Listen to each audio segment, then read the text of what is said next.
Այսօր ազգային ժողովի նախագահ Ալեն Սիմոնյանը ճեպազրույց է ունեցել լրագրողների հետ։ Այն հարցին, թե արդյոք հայ-ադրբեջանական համաձայնագիրը ստորագրելու գործընթացը փակուղում է, Սիմոնյանը պատասխանեց.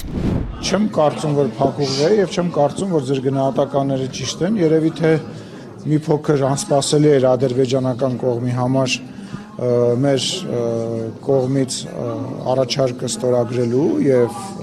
այդ դրամաբանության մեջ առաջ շարժվելու Երևի դրա հետ է պայմանավորված, բայց կարծում եմ, որ այդ կրակոցները, որոնք որ դուք մատնանշում եք, որ իրանց մամուլում տեղ գտած կար, դրանք առանձին հետաքննության առիթ են եւ կարող են առանձին հետաքննության առիթ հանդիսանալ երկկողմ։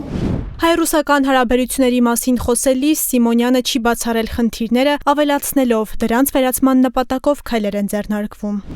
Կա մի իրականություն, որ Հայաստանի Հանրապետությունը իր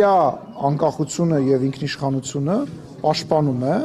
երբ որ իրեն խափում են, գցում են, դա արձանագրում է եւ բարձր ասում է, երբ որ մի բանի հետ համաձայն չի, դրա մասին ասում է, երբ որ ինչ որ կառույցի վերաբերյալ իր գնահատականն է ունենում, դա ասում է։ Եվ դա չի նշանակում մենք երբևիցե չենք հայտարարել, որ որևիցե աշխարհի երկրի հետ խզում ենք, պետք է խզենք մեր հարաբերությունները։ Եվ նույնը վերաբերում է Ռուսաստան։ Լարվածությունը ուրիշ անընդհատ չենք կարողանալ ինչ-որ լարվածության մասին խոսել եւ լարվածություն պահել։ Կա հարց, կա պատասխան, չկա պատասխան, կա մեր կողմից հարցադրում, այսինքն ըստ իրավիճակի լարվեց, իջավ, կոնկրետ դա մարտավարություն չի, դա ըստ իրավիճակի։ Միջազգային հարաբերություններն այժմ բոլորովին այլ մակարդակի վրա են, երբևէ այսպես չի եղել։ Խոսքը վերաբերում է մարդու իրավունքներին եւ խոսքի ազատությանը։ Դիվանագիտական հաջողությունն ընդգծեց Սիմոնյանը։ Այն երկրները, որոնք որ գիտեն, որ մենք ՀԱՊԿ-ի անդամ ենք, այնուամենայնիվ զենք են վաճառում, դա հաջողություն չի։ Այն որ միջազգային դիտորդները քաղաքացիական Հայաստանի Հանրապետության սահմանին են կանգնած եւ դա բարձրացնում է Հայաստանի Հանրապետության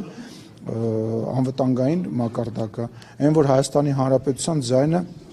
լսելի է աշխարհով մեկ եւ մեր գործընկերները թե հայտարարությունների, թե աջակցության առումով, թե այն ծրագրերի, որոնք որ իրականացնում են, անում են աննախադեպ բան է, որ ՀԱՊԿ երկիր անդամին որևիցե այլ